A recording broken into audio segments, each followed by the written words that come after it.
Okay, now the next topic is the classification of financial market.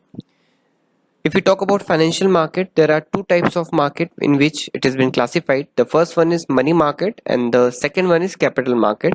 Capital market is further subdivided into two markets, that is primary market and secondary market. Capital market को अगर हमने दो part में divide किया तो दोनों part जो है किससे डील अप करते हैं, they used to deal up in the securities like equity shares, preference shares, debentures and others etcetera etcetera. Bonds हो सकते हैं, वो म्यूचुअल फंड्स हो सकते हैं, it can be anything. And if you talk about money market को further divide नहीं किया जा सकता है. जो कुछ सिक्योरिटीज हैं लाइक ट्रेजरी बिल्स जिसको हम टी बिल्स भी बोलते हैं, then commercial paper, call money, certificate of deposits जिसको अपन सीओडी बोलते हैं, एंड कमर्शियल बिल. इन पांच प्रकार की जो इंस्ट्रूमेंट्स होते हैं, इन पांच प्रकार की जो सिक्योरिटीज होती है, उसमें मनी मार्केट डील करता है. Let's see further in detail कि what money market is and what capital market is all about. The first market, that is money market. Money market क्या होता है? A money market is a market which deals with the short term securities specially 1 year. एक ऐसा market जो short term funds में deal करता है, जो मॉनेटरी एसेट में डील करता है, जिसका पीरियड ऑफ मेच्योरिटी जो होगा वो हमेशा क्या होगा, 365 डेज, दैट मींस 1 ईयर. इसमें जो एसेट्स होते हैं वो क्लोज सब्स्टिट्यूट्स होते हैं मनी के. ठीक है. In this the market is very much of low risk and it is very much of short term debt instruments have been issued. और इसमें liquidity जो होती है वो बहुत high होती है और they are been actively traded every day. Okay, another important thing, there is no physical location. जैसे कि स्टॉक एक्सचेंज होता है, स्टॉक मार्केट होता है, वैसे मनी मार्केट का कोई भी एक फिक्स्ड लोकेशन, फिजिकल लोकेशन नहीं है. All the activities are been conducted over telephone and और today in today's case they are been conducted through internet. Okay, next, हमेशा मनी मार्केट में जो इंस्ट्रूमेंट्स इशू किए जाते हैं वो हमेशा टेम्परेरी जो शॉर्टेज होता है कैश का या जो टेम्परेरी ऑब्लिगेशंस हैं उनको फोर्सी करने के लिए किए जाते हैं. ठीक है. इसमें जो मेजर पार्टिसिपेंट्स होते हैं वो कौन होते हैं? RBI, that is Reserve Bank of India, then commercial banks, non banking financial companies, state governments, large corporate houses and mutual funds. Okay, so as we have studied all the features, इसमें features क्या क्या देखे हमने? इसमें liquidity होती है, इसमें लो transaction cost होता है, ट्रांजेक्शन जो है बहुत इजीली अवेलेबल होते हैं, स्पीडी अवेलेबल होते हैं, then there are short term financial assets which have been dealt in money market. Okay, let's see what are the instruments which have been issued in money market.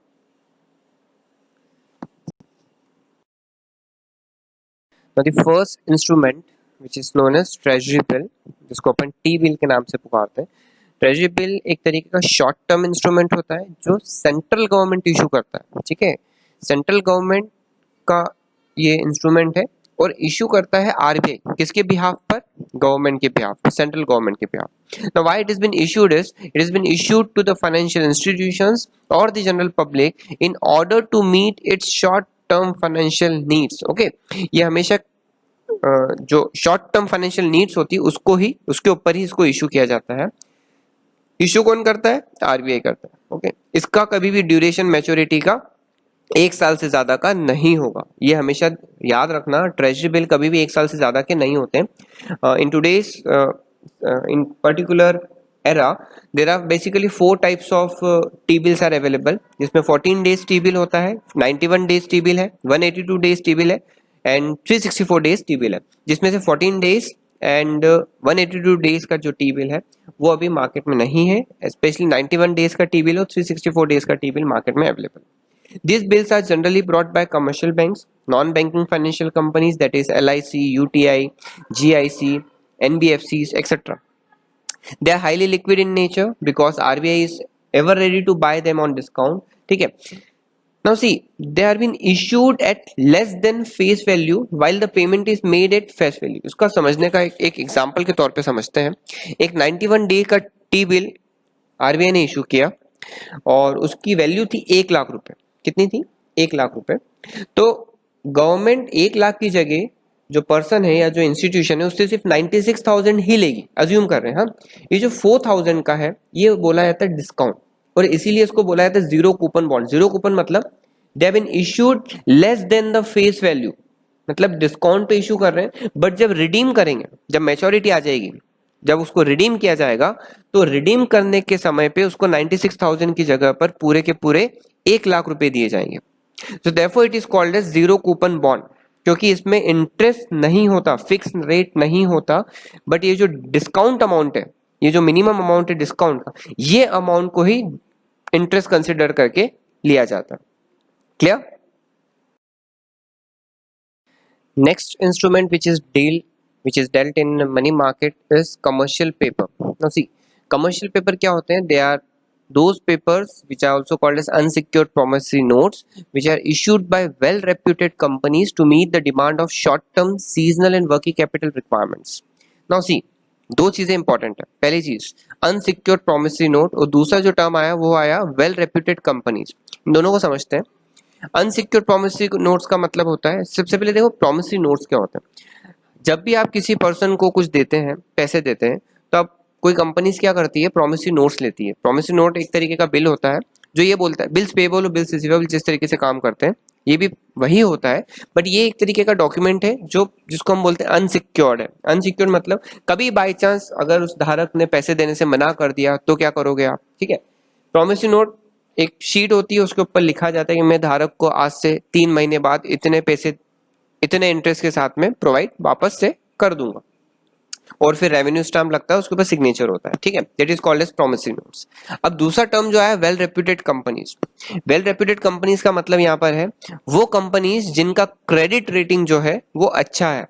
So there are institutions like CRISIL, CARE, Moody's, Fitch, ये क्या करते हैं, credit rating देते हैं companies को। Credit rating का मतलब होता है कि अगर किसी कंपनी ने कुछ लोन लिया है तो वो रीपे करने के लायक है कि नहीं है, ठीक है। तो देयरफॉर कंपनीज क्रेडिट रेटिंग के ऊपर बहुत विश्वास करती है। अगर किसी क्रेडिट रेटिंग एजेंसी ने किसी कंपनी को ट्रिपल ए या ए या ट्रिपल बी, डबल बी या बी ऐसी रेटिंग्स दी है, दैट मीन्स कि अगर किसी ने उस कंपनी को लोन दिया है तो वो लोन रीपे करने की क्षमता उस कंपनी में है।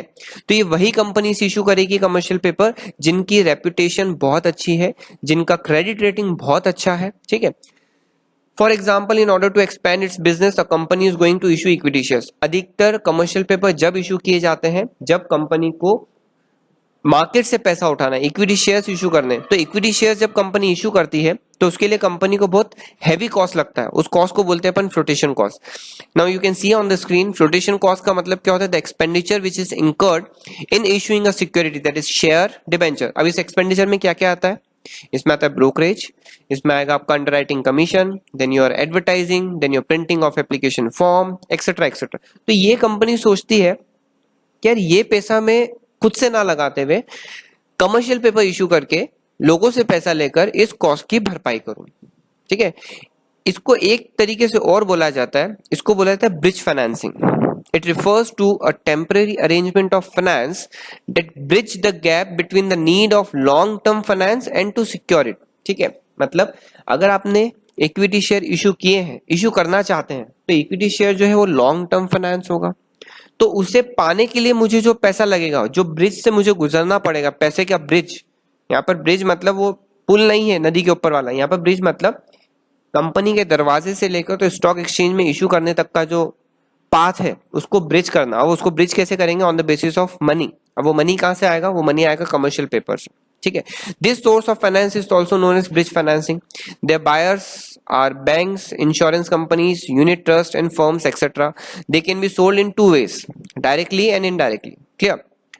So the minimum face value of commercial paper is 5 lakhs of rupees. Okay, now next instrument is call money or call loans. Call loan means the loan document, the payment for which can be made at a short notice either by the borrower or by the lender. Under this, the maturity period of the loan is between 1 and 15 days. अब देखते हैं। On this very basis, it can be said that call loans or call money are absolutely liquid. They are considered almost equal to cash. ठीक है, मतलब ये एक तरीके से कैश ही होता है, ऐसा समझ लेते हैं। So see, call money short term finance repayable on demand with a maturity of 1 day to 15 days. ये हमेशा इंटर बैंक ट्रांजेक्शन से रिलेटेड होता है। अब देखो इंटर बैंक ट्रांजेक्शन का मतलब समझते हैं। कमर्शियल बैंक्स को एक बैलेंस मेंटेन करके चलना होता है, उसके टोटल कैश बैलेंस का या उसके टोटल डिपॉजिट्स का। उस बैलेंस को अपन किसके पास रखता है कमर्शियल बैंक? आरबीआई के पास रखता है। वो बैलेंस का नाम होता है सीआरआर, जिसको बोलते हैं cash reserve ratio. It is the minimum cash balance that a commercial bank has to maintain with the RBI, ठीक है। और ये हमेशा आरबीआई टाइम टू टाइम क्या करता है, उसको चेंज भी करता है। तो कभी कभी ऐसा होता है कि बैंक के पास शॉर्टेज ऑफ फंड्स हो जाता है कि वो सीआरआर जो है पूरा कंप्लाई नहीं कर पाता। तो उस केस में what used to do, there are two types of bank, एक होता है डेफिसिट बैंक और एक होता है सरप्लस बैंक। तो डेफिसिट में मतलब सीआरआर की पोजीशन बैलेंस नहीं हो पाई, और सरप्लस वाले में सीआरआर की पोजीशन से भी ऊपर बैलेंस उसके पास है। तो बैंक क्या करते हैं, over the night they used to call, ठीक है। कॉल करने के बाद दे यूज्ड टू, जैसे पीएनबी हो गया और एसबीआई हो गया, एसबीआई के पास सरप्लस है, पीएनबी के पास deficit.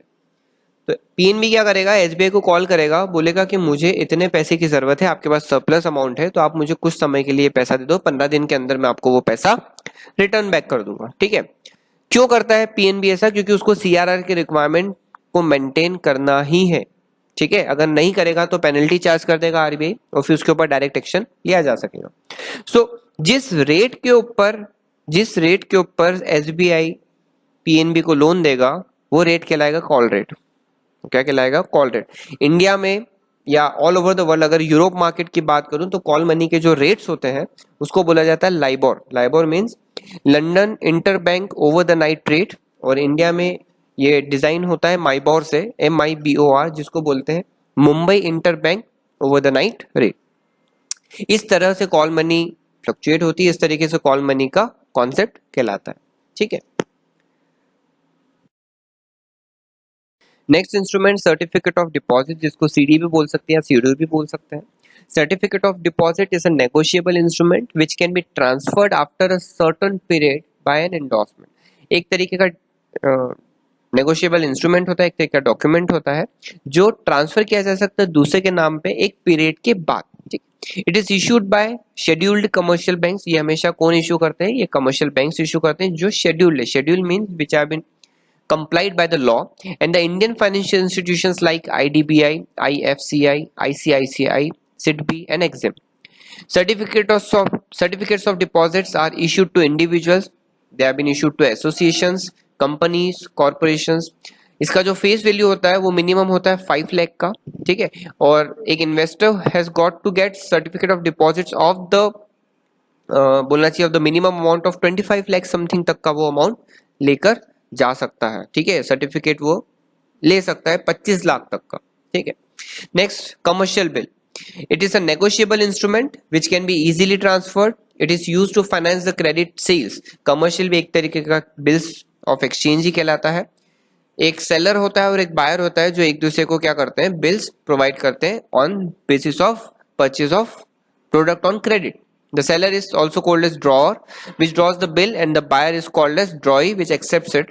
The buyer honors the bill on the due date. If the seller needs money before the due date, वो क्या कर सकता है, वो बैंक जाकर उस पर्टिकुलर बिल को डिस्काउंट करवा सकता है, वो पूरा पैसा ले सकता। सॉरी, जैसे अगर 1000 का बिल है और सेलर को जरूरत 1000 की आज है, ठीक है, लेकिन उसका पैसा 2 महीने बाद आना है, तो सेलर क्या करेगा, seller will go to bank, वो 1000 की जगह 950 रुपए बैंक से ले लेगा और बैंक को वो बिल दे देगा।